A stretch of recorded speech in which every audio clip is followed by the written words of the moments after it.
welcome to the second part of the podcast / video where we address the topic Men Are the Problem with Terrell and Dalitso. If you haven't already watched the first part, we recommend you do so before continuing with this part.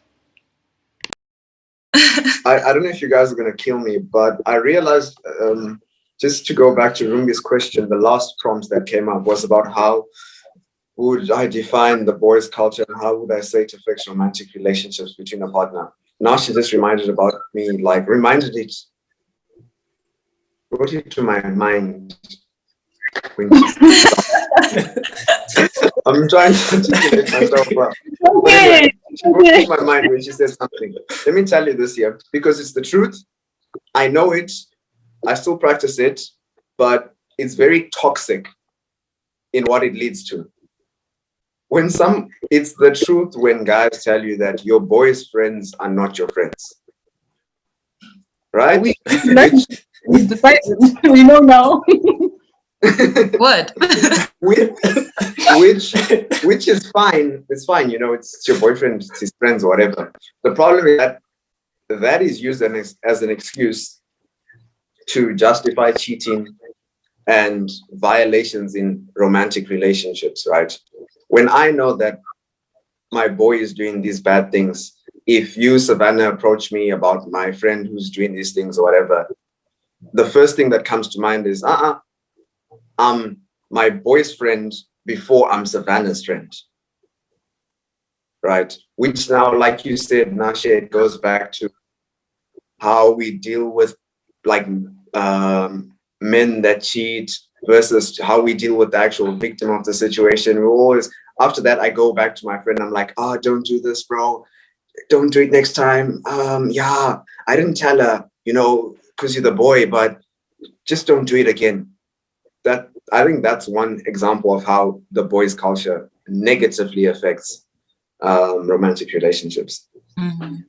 So I was just reading the next prompt about what do you think the notion that men have been emasculated by feminist movements. Let me just say this now. Probably maybe Dalitso will have something else to add. True feminist movements do not emasculate men. Let me tell you, wrong feminist movements do add to that, but true feminist movements don't. All guys want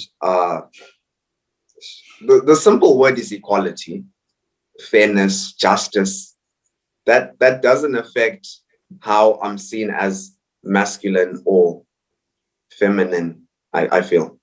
Mm-hmm. I may be wrong. I think the word equality is a cunningly, seductively misinterpreted word because I believe in equal opportunity. I believe regardless of your sex, you have some value to bring into every situation, and that whether or not you're accepted should be dependent on the value you bring. But I think there are situations where we try to force equality of outcome. So equal opportunity doesn't mean there's going to be an equal outcome. Perhaps more girls will choose pink and more boys will choose blue, but boys should have the opportunity to choose what they like as much as girls should have the opportunity to choose what color that they like. But regardless of the fact that I believe in equal opportunity, I find it difficult to identify as a feminist because I think it's been heavily corrupted by media sensationalism that makes it look like a society that just wants to bash a particular group. And when it looks like that, it's like, well, now you're being reverse sexist. And then feminism as an ideology loses value because the people getting the most attention are misrepresenting the original ideology. So like Terrell just said, original feminism doesn't, but what feminist culture is becoming does to some extent. I think it does. Can I just ask, what is feminism becoming? Like you said, like I hear that a lot, like new age feminists, this, right? But I want to know, what about feminism is new age feminism is problematic? It's becoming a group of women that paint all men as toxic or that bash the idea of men in general. For example, if I ask the question, are men toxic? By asking that question, I've already generalized men. Yes, men are toxic, but not all men are toxic So no, men aren't always toxic. But if I post men are toxic, then it looks like even the non-toxic men are being attacked. So I think feminism in the cultural perspective is becoming more about hate than about recognizing the role that we can all play together. And I don't blame it because women have been through a lot. So it's only natural for some women who haven't had their voices heard to try and take things to extremes to prove a point. But I think we've lost the translation of equality in some sense. Ruby?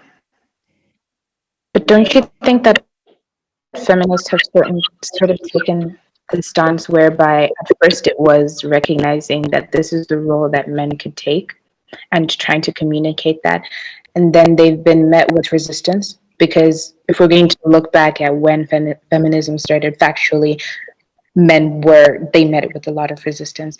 And in my opinion, I feel as if now it's not radical. If anything, it's just more aggressive.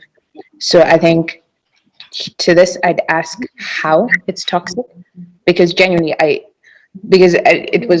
forget which one of you said it, but you said it's more toxic. But then I'm wondering, how is it toxic? Because I just assume it's detrimental.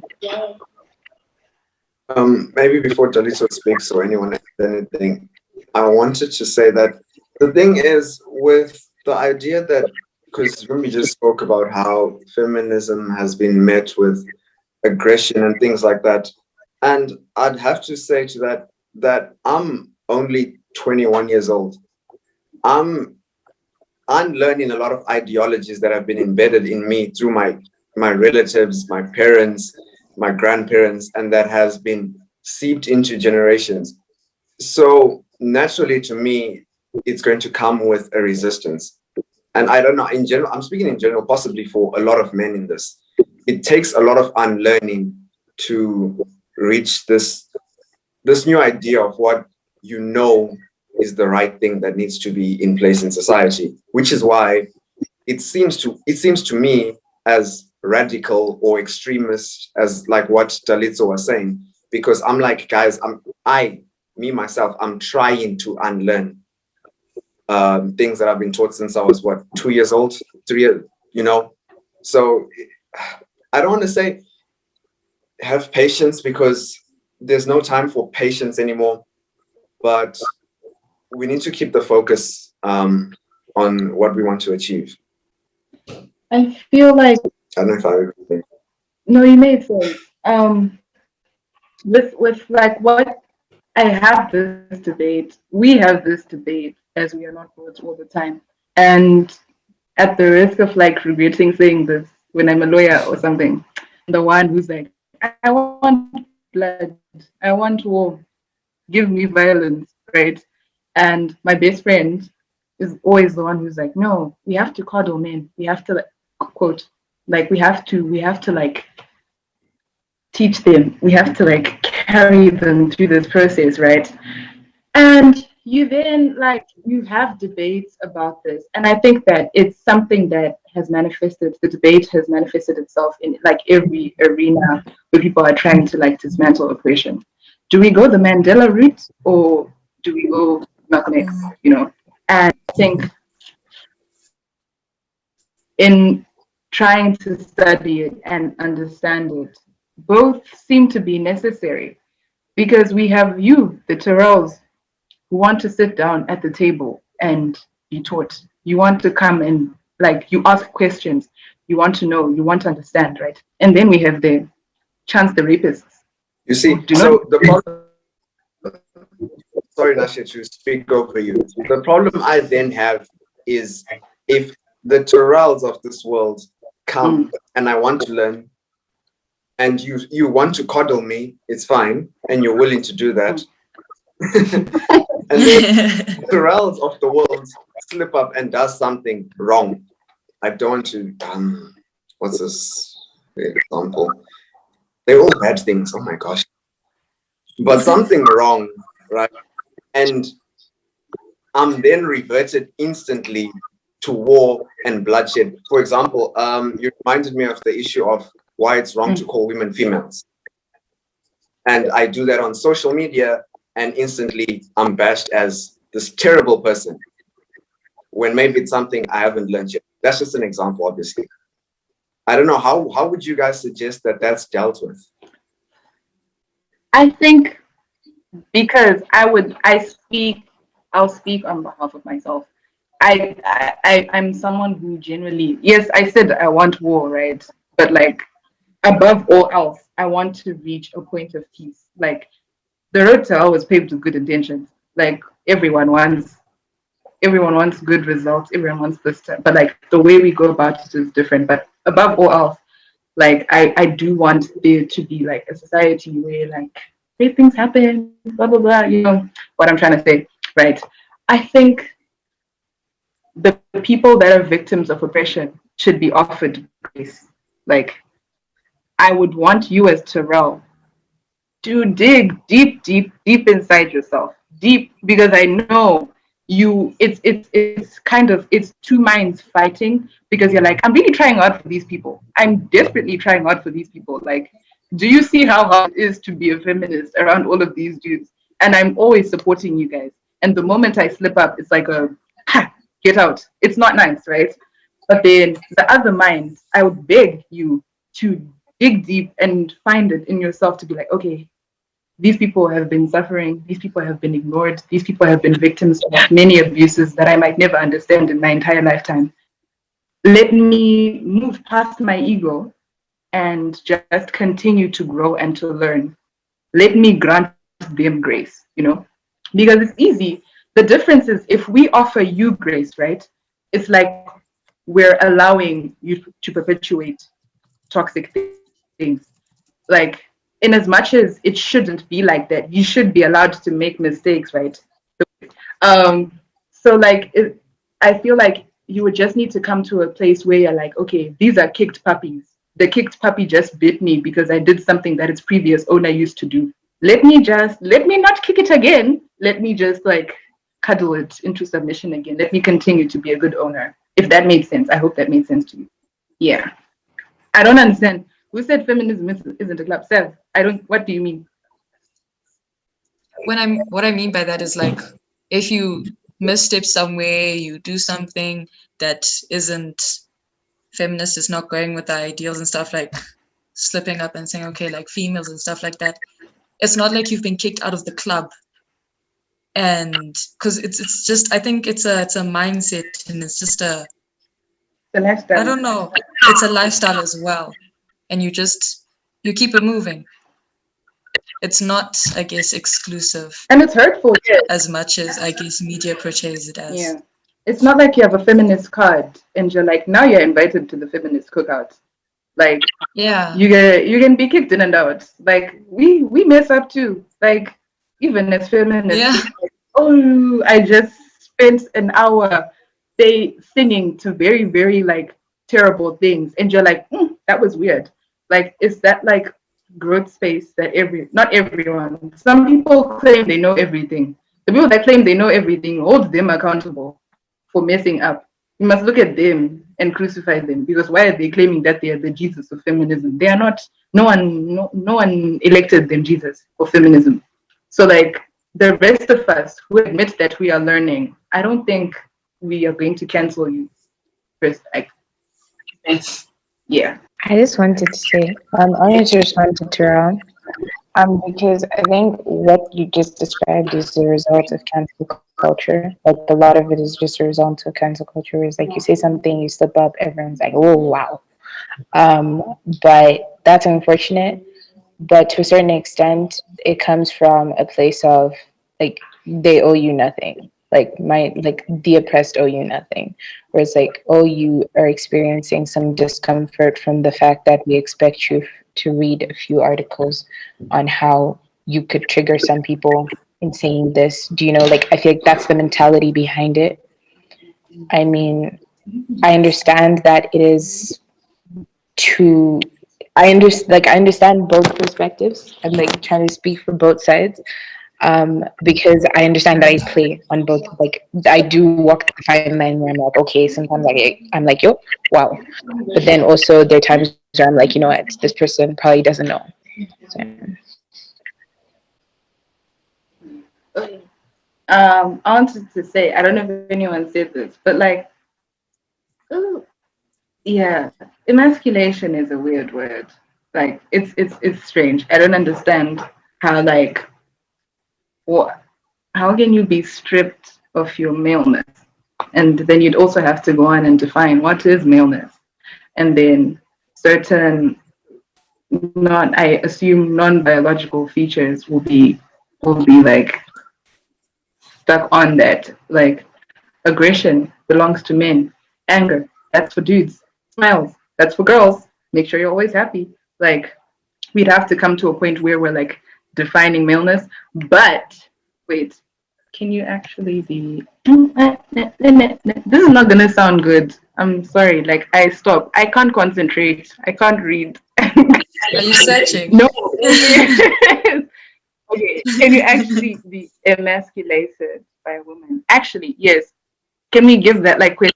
It means to be weakened. Yeah. Can we be like quick fast with that one so that everyone can just say what they feel about the relationship? Because the prompts are great. We left one out. Like I actually have like a huge question. Yes. Do you guys know of a website called Return of Kings? Oh, Pardon? Never heard of it. I'm glad. Pardon? That's great. That's great. That's wonderful. It's part of something called the Manosphere. Oh yes, yes. Fun fact. I feel like it's not a fun fact at all. I just say fun fact when I want to say this is what I'm adding. But like if you want to truly understand why some people react, they react to even the Terrells of the world. Join the Manosphere. Like you must like put yourself in the shoes of the Trump supporters of sexism, like the extreme people, for you to understand why some people react the way to do to men in general. Like if you see the extreme end of it all, then I think it's easier for people to get why people react that way. But besides that, there's a website called Return of Kings, and like I think we're going to read like snippets of it. I don't know who was supposed to take that one. Was I supposed to? Sav, you have it. You want to go off then? Yeah, I wrote some of them down because I was like, Why did you waste ink? I don't understand. this website like listed down 7 ways in which wait, let me look at the thing. 7 ways women treat men like dogs. Modern women. Modern women treat men like dogs. I was like, okay, this is about to be okay. The first one that they said dogs are optional. So the whole summary behind that subtopic, dogs are optional, is just the idea that women can marry a man when she wants, and a woman can marry a man when she wants, and she can dump him when she feels like it. And the article just had like an issue with that, with the fact that women can just marry and dump and get out of a relationship and join a new one. Basically, I'm just like giving you a rundown of the stuff in the article, I guess. The second one was dogs remain faithful whilst women are slutty, they are toxic, they're crass, they are disgusting. So it's just the idea that women are more sexual beings, I guess. Like, no, not more, but women can be sexual and not be sexualized. Do you understand the difference between that? Like a woman can choose to be sexual and do what she wants. But anyways, the article said that dogs, which is men, remain faithful whilst women do all of those things. Number 3, men nowadays always do what women tell them to do. Number 4, women hold sex and affection over men as a means to keep them in the relationship and keep them doing what women tell them to do. Number 5, women are innately attracted to power. I didn't write more about that. But it's just that women are innately attracted to power. Number 6, today's men are being intentionally isolated from the pack. So what they said is that they emasculate you, women. They put you in roles and stuff like that. They said cook, to nurture, to what, and that means you move away from the alpha hyper-masculine pack, and they said, dogs, which they're using as a term for men, run in packs like wolves. There's the alpha and there's a lead and stuff. And what women are doing, they're separating men from their packs. So just in conclusion, women are emasculating men nowadays. Modern women are emasculating men. A couple of those things. First of all, I assume that's a website run by men. I have a problem. Guys, let's not compare each other to animals. That's weird. Yes. The first thing I heard when you spoke about the choosing problem, that doesn't even sound like a relationship problem. That sounds like a human rights violation. I believe people are entitled to the freedom of choice in whatever they are doing, whether it's dating or eating or getting married or looking for a job, whatever it is. Yeah, I think that those are the first things that came to my mind. Yeah, it was stressful to read the first time because they frame things that like seem pretty sensible and like human rightsy as complete deviations from what men want, right? And many men subscribe to this. It's like part of a thing called the Manosphere, where men go and discuss women and stuff. Like there's even an example of a woman who wrote a whole article supporting these men, and the men replied saying that if she's not beautiful, then we don't need to listen to her. And I was like, so pick me. Why are you being a pick me for these dudes? But anyway, yes, okay. Do you guys sometimes feel like affection, sex, all of these things are being like held over you? Like we're using them like as a treat system. Like how you are training your pet and you throw it a bone if it does something correctly. This is what I think personally. I think the space is run by people who are perhaps reacting to 30% of toxic men, and that men are reacting to 30% of toxic women. But because those reactions are now mainstream, that changes the general perception of society. Let's take number one, for example. If you look at the statistics for dating sites, a woman can get 10 messages from guys a day, from average guys with money a day. How many messages do guys get? Maybe 1 or 2, if they're lucky. So obviously, a woman has more of a choice. Hence, I asked the question, do women like to be chased? Because a girl can say, 9 guys are texting me, I'll talk to Terrell today because I like Terrell. But a guy can't really say, 9 girls are texting me, I'll talk to Nasha today. It's not normal. So girls naturally get more attention from guys. The part on marriages, I don't think it's fair, but I do understand why some guys might feel like I'm optional, because you can choose from 9 handsome, rich guys, and I have to prove that I'm better than all these other options you have. But that's at our age. As you grow older, attraction changes. If you read books like, I've read the books on seduction by Robert Greene. I've also read psychology books that delve into attraction, which goes into the PowerPoint as well. When a powerful man walks into the room, the question then becomes, how do women react? And sometimes those reactions influence people's perception. So if someone walks in with an expensive suit and he dominates the room and he has a dominating voice and he gives a speech, even guys are attracted to powerful men. This is not exclusive to women. I'm attracted to powerful men because I see characteristics in them that I can learn from.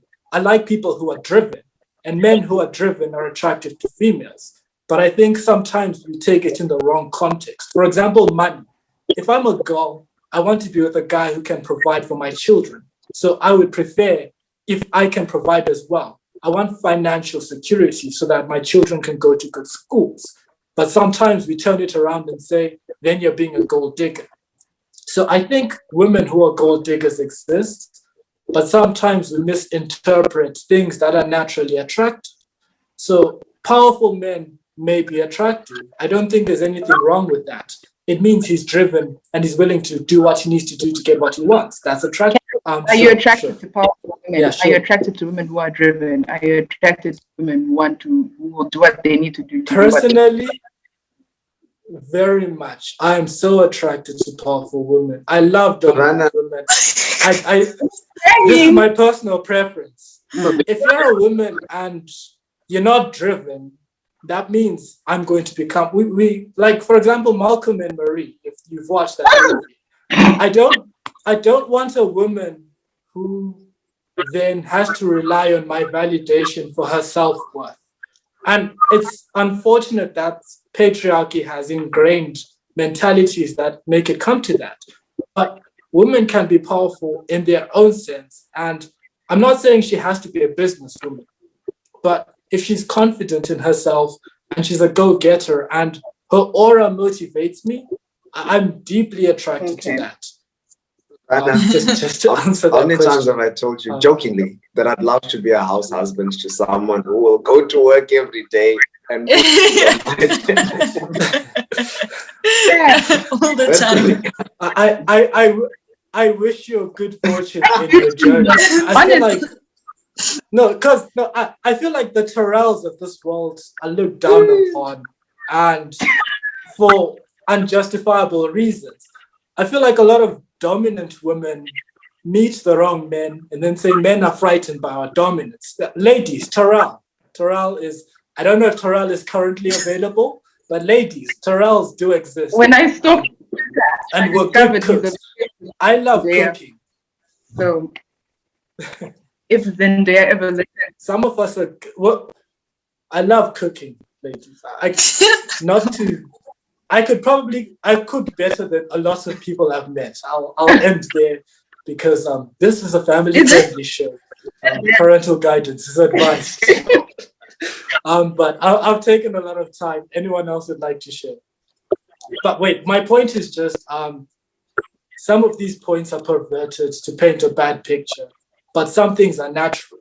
You're gonna have more attention from guys to girls than girls to guys. Guys naturally will do that. That's why girls post pictures on Instagram in certain ways, and you won't find a guy trying to appeal in the same way. So naturally speaking, there are exceptions. Exceptions do exist, but naturally speaking.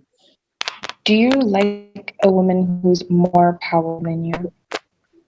Like, yes, okay, she's powerful, but like she's more powerful than you. So let's say she brings home more money than you. Let's say she brings home more money than you. I don't know. Okay. Okay, Terrell. I was gonna say, okay, just casually speaking, it's unrealistic. That's why my initial reaction was, what's power? And you gave the example of more money. I mean, I'm meeting girls and women that I like in university. The world we live in. Okay, so last year I was staying at a health sciences campus. People are going to graduate as doctors, and here I am, not a doctor, studying numbers, right? Here in South Africa, first-year doctors are paid upwards of 35,000 Rand for their community work. She's definitely bringing more money home than me in my first job. And I'm probably still attracted to her because I don't think, sorry, Rumbi? But like still, okay, that was just like a generic kind of example. But I mean, for example, if a person's bringing home more money than you, of course she's going to be, the stereotype is that she's going to be having more say in whatever's happening, right? And so what my question therefore is, for example, if you're having conversations with her, of course, if you're attracted to a very dominant woman in conversation, she's dominant she sticks out in a crowd. Do you like it when she sticks out when you speak to her? Like when you're just the two of you? My personality is very outgoing, overarching. So my answer will be no. I like to, the example you used of when it's just the two of us and her being like that, I don't think I'd be attracted to someone like that. But it's not because you're a man, or is it just because of your personality? Or did you I don't know. allow that? Let's let me not say it's because of me or it's because of a man. Maybe if Dalitso answers something different, then we know, okay, it's this my character trait, or it's because I'm a man. Got you. I think you've chosen to sit down with two very unique personalities that can't be general standard for the normal behavior. But personally, for me, I like being challenged, even in intellectual conversations. I would rather have a girl who will tell me, no, your ideals are wrong because of 1, 2, 3, 4, than a girl who just says, oh my gosh, you're so intelligent. I like you for that. So that's my personal preference. And in regards to money, I think sometimes the question is also, are those girls attracted to men who are less dominant, who are less powerful, or who are less financial? Because then the question becomes, how many girls are willing to marry men who earn less than half of what they earn? And I guess a lot of men have egos that also make them shy away from that situation. So I do value when I see an exception where people are compatible. I think it comes down to compatibility. When you're emotionally mature, issues of finance just become, or issues of dominance, or issues of anything really become, this is what value I can bring to the relationship. But we're not together for the money. The money is important in a sustainable future, but that's not why we're together.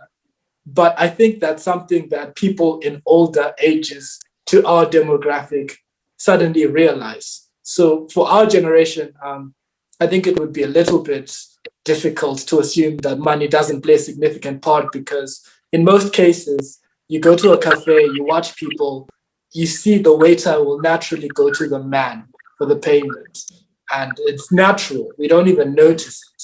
If the waiter were to go to the female, it would be shocking. Like, what are you doing? But personally, I am very attracted to dominant female. And if you're more dominant than I am, that would be interesting. But I wouldn't let that be a reason for me to not approach you. I feel like we're just in a space where we have to acknowledge realities of the present and see how we can snip a lot of them, because a lot of them are destructive. Like, I feel like what I've like taken from Dalitso is that, yeah, this is the reality, but people's realities 100 years ago were also the reality, but you still have to strive to progress. You can easily be like, yes, this is where we are right now, and these are the things that cannot be changed, whatever people say those are. And even scientists will say, no, this can be changed. This can't be changed. Like, they'll argue amongst themselves about what is fact and what can bend and what is flexible, right? So we just, as a community, need to figure out what we can solve, because we can't stay like this. People are dying. Like, we can die on certain hills if we want to, but like, there's actual people dying out there in these streets while we're having these conversations. So like, yeah, something has to change. Thank you to the viewers for watching, and I hope, just as we have, you have recognized that society does come with its problems, but recognizing the problem is only the first step in solving it.